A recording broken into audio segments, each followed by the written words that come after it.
Okay, we are walking to see X-Men Days of Future Past now. Days of Future Past. That is a Starring Wolverine. Starring Wolverine. Instead of Kitty Pryde. Well, Awful Kitty Pryde. So here's our before section.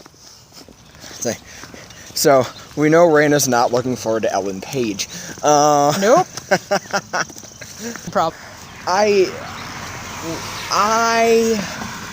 I'm actually pretty excited for this movie, and I had to regain some excitement because I have a lot of issues with this director, Bryan Singer. I am not condoning anything he has done, and I'm seeing a matinee, so yeah. Whatevs. I know nothing about this story. I know nothing about the story going into this one. I know a little bit about it. We know it's supposed to focus heavily on Kitty Pryde. The original, the comic, the Chris Claremont book. And except that it's going to be focusing heavily on Wolverine.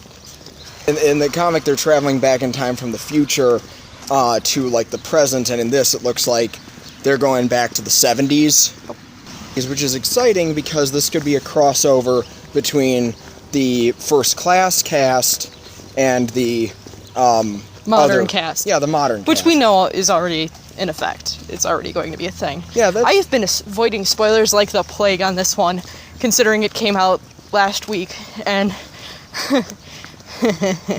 it's really hard to avoid spoilers when you use the internet. Yeah, I'm shocked by... I had one thing that I kind of guessed was going to happen spoiled for me, but it's a positive spoiler. It's a big concept thing. I don't know much about the story in this one. I know it involves Sentinels, which has me happy, because I always love the Sentinels. And it always makes us happy to look forward to people getting X-Men 3, The Last Stand, totally null and void. Yeah, because actually this was a weird one where the X-Men series is weird because it started in 1999, which in and of itself is kind of crazy. But what else is kind of interesting is that we've actually, which is kind of rare for us, believe it or not, we went back and we watched, like, all of the X-Men movies within the last year or so, except for Origins Wolverine, because you never really need to rewatch Origins Wolverine. All you need to do is watch the trailers for Origins Wolverine. And then you got it. Well, the only reason we even rewatched X-Men 3 was because neither of us could remember what happened. And for the life of me, I still can't really remember it. I'm just angry with it. I know what happened in it, kind of. At some point, I believe the Rush Hour guy got, like, knocked out of the way by Michael Bay. You know, I actually feel like Michael Bay might have been a better director than Brett Ratner. That's the sad thing. That is very sad. But no, this is... I'm really looking forward to this one because I have enjoyed the X-Men movies an awful lot. This hasn't gotten I haven't heard anything negative about this one yet. Which is surprising. Which is really surprising because these X-Men movies tend to get mixed reactions from most people I talk to. And, you know... I know he's an overexposed character in general, but I really like Hugh Jackman's Wolverine. He's actually probably one of the best iterations of the characters, even if he is too tall. Like, he's like a foot too tall. He was so good in, he's been good as Wolverine in all of these movies, even in the bad ones. His acting is not to blame. And, like... He just had bad writing. Mm-hmm. Like, last summer's The Wolverine was really entertaining. I enjoyed the hell out of that. But it's also because they realized that Wolverine is their cash cow, and writing anything starring Wolverine is a good idea. Pretty much. And because everyone just thinks Hugh Jackman's, like, hot shit. Well, you also get both, something else that I think this franchise has been blessed with is that both of our Professor Xaviers and both of our Magnetos are attractive as hell. I was going to say that they're really good actors, but... That too, yeah. I'll admit, First Class is what turned me into a Michael Fassbender fan, and I really enjoy anything he's in, so... seeing the potential to see more of Michael Fassbender as Magneto is really exciting, because I enjoy him. Me too. I'm wondering, I mean, I've seen a couple of the posters. Do you think, I'm curious to see if they're going to, admittedly, like, I've also been trying to avoid spoilers. I really want to know if they're going to try to comic bookize the costumes a little bit more, since, the Avengers made that work. I would be fine with that happening. That's what I liked about First Class, is that they were essentially wearing the jumpsuits from 60s X-Men, which was... I really cool. liked it. I just didn't like the Mystique makeup at all. How much... The not makeup. Well, how do you feel about Jennifer Lawrence? I don't like her. I do not like her as Mystique. You did not like her Mystique? I do not like her as Mystique. Okay. I find it really depressing that Mystique from that one advertisement on TV actually looks better than Jennifer Lawrence's Mystique. Because it looks like they got the original Mystique back for it, even though it isn't. I don't know why they're keeping Jennifer Lawrence, because she's just America's favorite person right now for reasons, I guess. Because she's kind of a dork. And being a dork is a good thing. No, like, I thought she was fine in the first movie. I really hope January Jones isn't coming back. She was just awful in First Class. She was terrible. Yeah, part of it that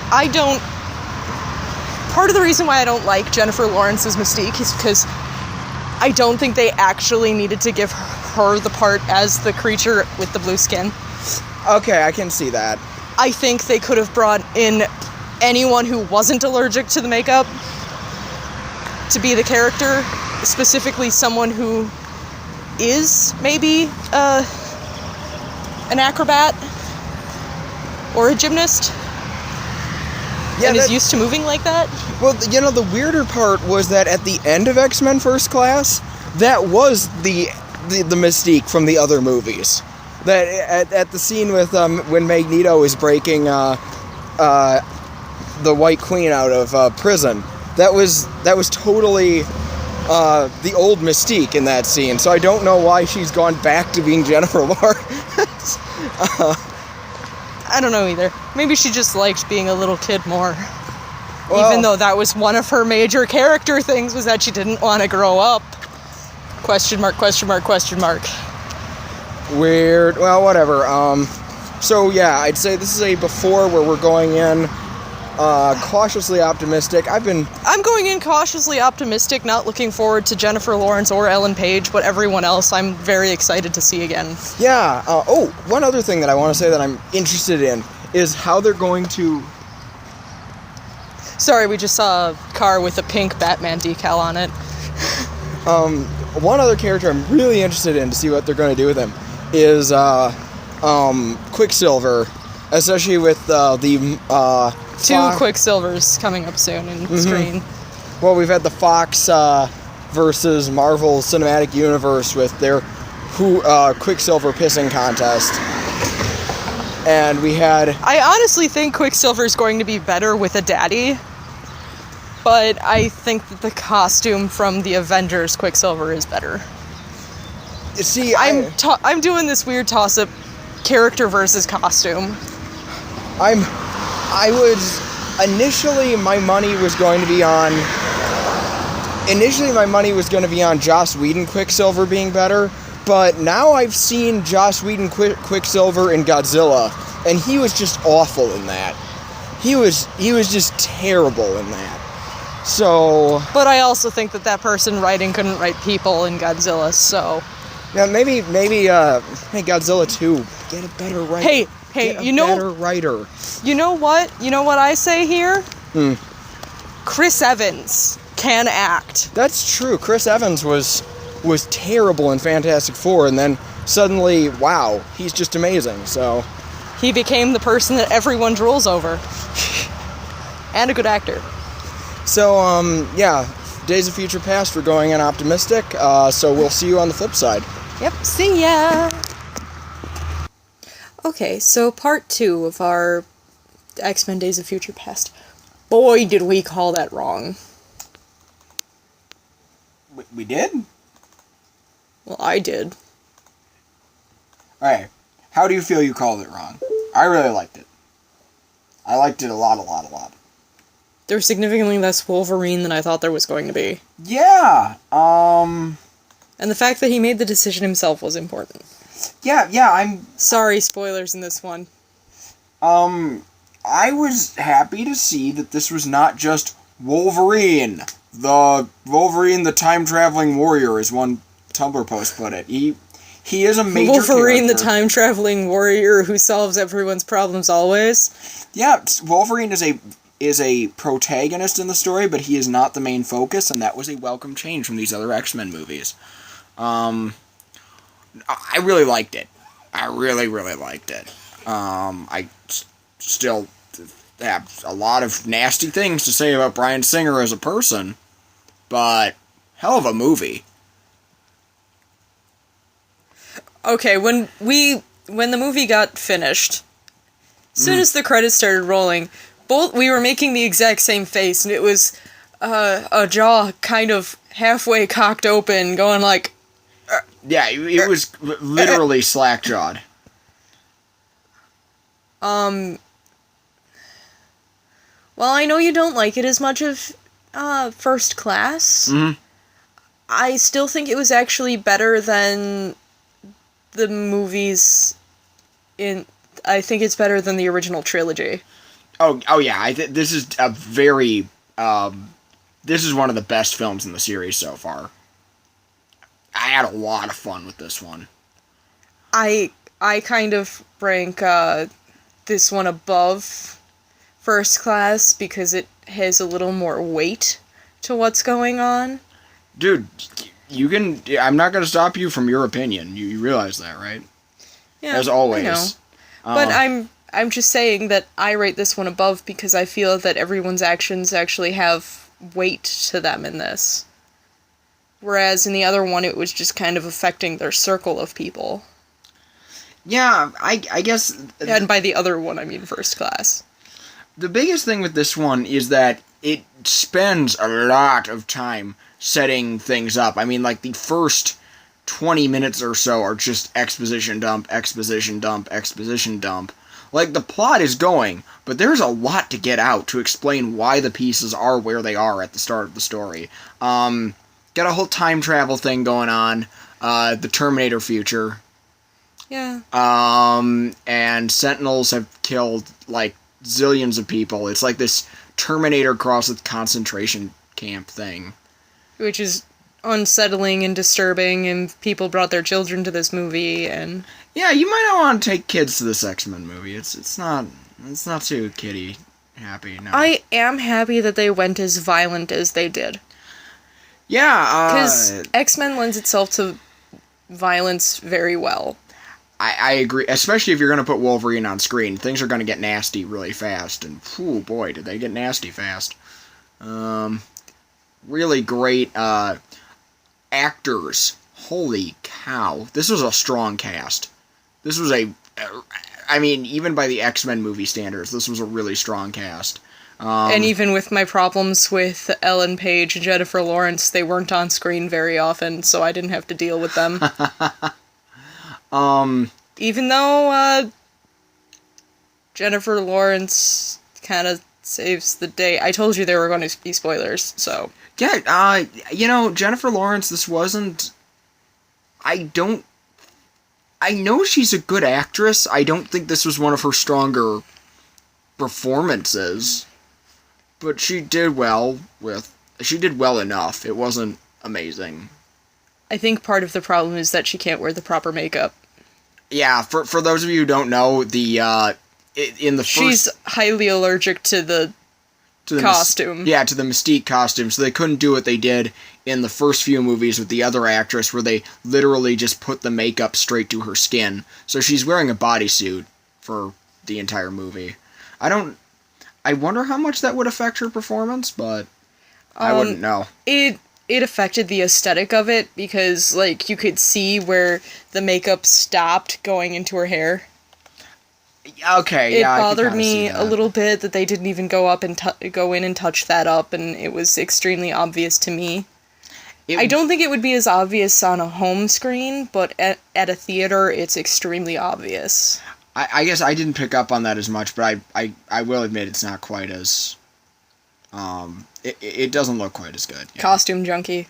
Hey, speaking of costumes, The X-Men themselves had pretty snazzy costumes. yeah, when they look a little more functional than their than previous the costumes. previous leather things that don't. Yeah, the costume, when you do get to see characters wearing costumes, which isn't a whole lot of the movie during the future sequences, and Magneto in the 70s sequence is the only guy who really has a costume. But during the future sequence, I liked the costumes that the guys were wearing. I really liked Magneto's 70s costume. Let's talk about the one costume that everyone's waiting for us to talk about, Quicksilver. Okay, Quicksilver. Not Pietro, his name is Peter. Yeah, they call him Peter. Yeah, Peter Maximoff. Should we just talk about Quicksilver in general? He was too funny for me.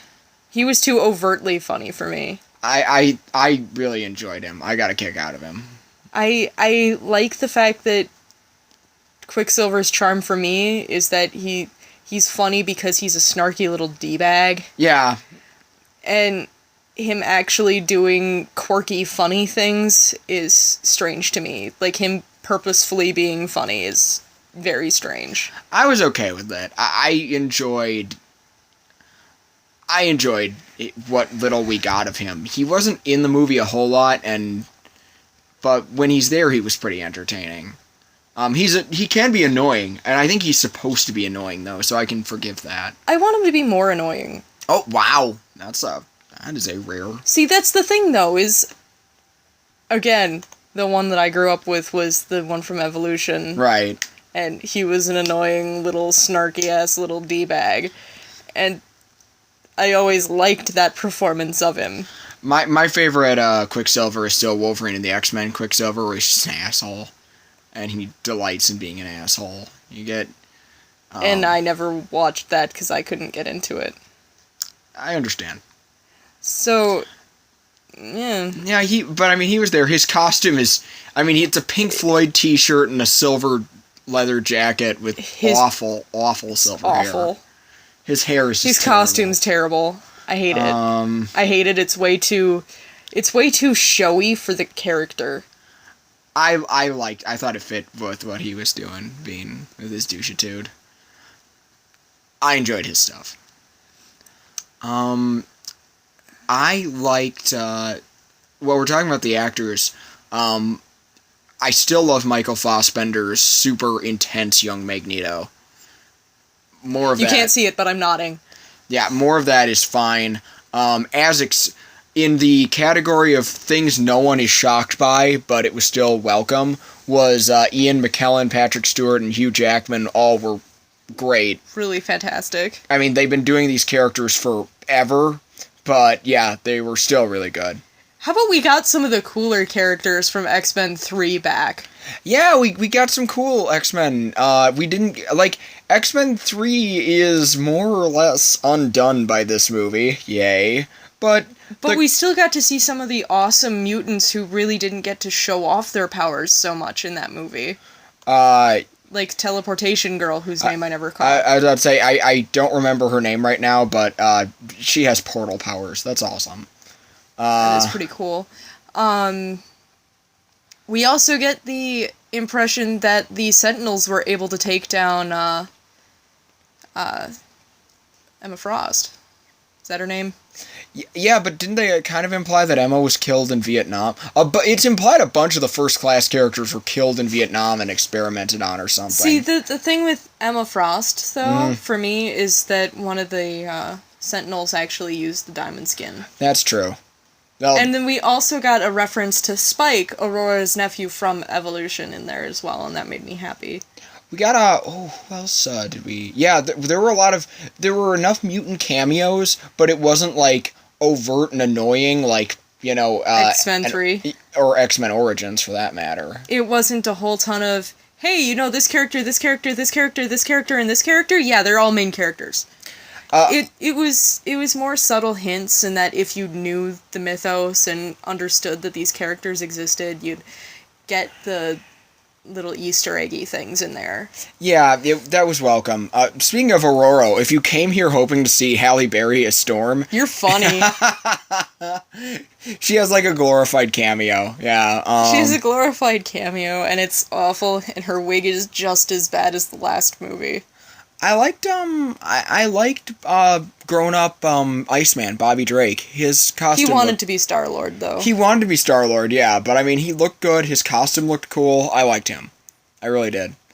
I loved, though, when they go back to the 70s, and, like, 70s-tastic Wolverine wandering around. That was good. You know, that's actually how I envision little 5'4" Wolverine walking around. I envision him wearing, like, 70s clothes all the time, because those are the only clothes that fit him, because they don't make men's clothing that short anymore. Well, apparently, when he first shows up and they shoot at him, that was supposed to be a Fist of the North Star reference, the way that the bullets come out of his chest and kind of it's supposed to be a Fist of the North Star reference? The, like, Little Dipper-like shape, yeah. Apparently, that was... I didn't even... Goodness, we have to go see this movie again. What else? I'm of the opinion that it's just a good movie, and if you see it at a matinee, you're not giving them too much money. It really was, like, the story is really solid. Make no mistake, I'm not even going to... This isn't so much a spoiler, but I'm going to say it. This movie, part of its goal is to completely undo the two crappy X-Men movies. Yep. And it does it with a really good effect, and I have never been so happy to see Scott alive. Oh, I was gonna leave that one as You can bleep it out. Maybe I'll bleep it out, yeah. But, yeah... I've never been so happy to see that guy alive. Yeah, there were some really welcome changes, there were some... but again, the story made sense. The characters made sense. A lot of great character moments. As much as Bryan Singer irritates us, he clearly understood the source material. Yeah, there was a lot of love for the source material, but there's also a lot of acknowledgement of what they've done in previous movies, and willing to work with that. Oh, the Sentinels. Anyone who was like me and angry as hell that X-Men 3 hinted at Sentinels and then immediately was like, yeah, it's like, no Sentinels, really. Yeah, we actually get them in this movie, and they were pretty baller, if you ask me anyway. Mm-hmm.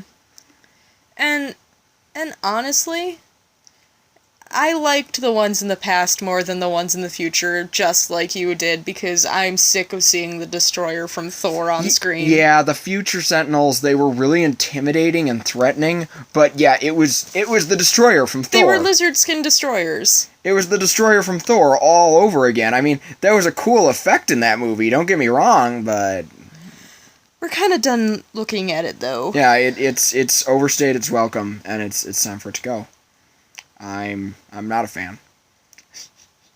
Oh golly. But yeah, I still feel that it was a very solid film. It was a very fun film. Emphasis on fun, despite the fact that it's heavy. It was very fun. And the story is very emotional. The fun moments really ring true. The final action sequence is set up very, very well. I don't think that you could... I think you could cut the tension in the theater with a knife, and just the collective sigh of relief as soon as one thing happens in that final action scene. Yeah. Your nerves will be in tangles by the end of this, if you're watching it right. You know what other actor I didn't mention? Peter Dinklage from Game of Thrones as Trask. I liked him. I thought he was really good. In which Peter Dinklage plays Joffrey in X-Men. What? No. No, but that's the... I'm joking. See, I was about to say, I honestly disagree with that, because Dinklage, the way that they decided to have him play Trask, he was, like, had believable, not evil motivations, but to do really terrible things. Like, he had really good intentions, but had a really twisted mindset. I liked that. That no person is evil for the sake of being evil unless it's the Red Skull, because he thoroughly enjoys it. Yeah. Oh, also, I liked that, unlike the Watchmen movie, I liked that this Nixon was they had President Nixon as a character in this, but he's not, like, a full-on caricature, and he didn't have a goofy cartoon rubber nose. He was a human. Yeah. He wasn't the cartoon character from the Watchmen movie. That drives me up the wall both times I watch that movie, that Nixon comes on screen, it's like this cartoon, I am not a crook, Richard Nixon, yeah. And, like, not only that, but they pointed out subtle things about Nixon's character, too. Like, the 3 dogs. And little subtle things that made him more believable as a character instead of a caricature. Yeah, it was fun. Little history references here and there. The reason Magneto's in lockup was very interesting. I'll leave it at that. Yeah. And can I say one thing? Doop-de-doop-de-doop-de-doop. Wanda cameo. Oh yeah, that was fun. And I'm looking forward to the next one. Considering it's a story arc coming up that I know nothing about, and don't you say what it is. Okay, yeah, there's... I will say, stay through the credits, if you're not still doing that with these movies, what the hell is wrong with you? But yeah, stay through the credits. There's a preview for something really cool on the way. And I would rate X-Men Days of Future Past, honestly, better than what I was expecting. And I will say that if you did see Amazing Spider-Man number 2, and you were wondering what the heck that X-Men thing was, it makes a lot more sense in context. I would say, and don't it's worry. actually significantly better in context. I would say it actually makes perfect sense in context of the movie, but just as a random clip for no discernible reason, yeah, useless. And when you go into this movie, please, before you do so, brush up on your other X-Men movies. Make sure you rewatch at least the first 2. You don't have to watch the 3rd one if you really don't want to. Please don't watch Wolverine Origins ever again. You can watch Wolverine if you want to and actually have a copy. But, Oh, and First Class. Definitely rewatch First Class. Definitely rewatch First Class, because there's a lot of things in there that are referenced. But the reason I say this is because there is a lot of imagery used from those movies in this movie. There's a lot of continuity from those as well. Too. Yeah, you wanna... And if you're going in this with, like, a year or two's worth or more of separation from those other movies, it's going to heavily detract from the actual story. So yeah, brush up on your X-Men movies, go watch this one, it's good. It's good. And, wait, no, I would say that it's even important to rewatch X3. Yeah. Unfortunately, it's important to rewatch that. I'm glad I rewatched it, but I still don't know what happened. I'm just glad it was undone. Mm-hmm. Overall, this is my favorite of the X-Men movies. It's in my top 3. I don't really know what my order is anymore, but it's definitely one of the best of the X-Men movies, and hopefully the X-Men movies will continue to move in this good direction. And hopefully we'll continue getting people who understand what they're creating. I was about to say, the thing is, like, First Class for me was when the X-Men movie started moving toward greatness. Because we had First Class, which was a great movie. We had Wolverine, which was an entertaining movie. And now we have this one, which I would say is another great movie. Get rid of Bryan Singer, he's a terrible person. Replace him with the guy who did First Class, because he's awesome. That's my thoughts. Matthew Vaughn, that's his name. He's great. Replace him with Matthew Vaughn. But yeah, I'm Nick Izumi. And I'm Rena Innocenti, I don't want to see this tied in with Spider-Man. Amen. Keep on spocking in the free world.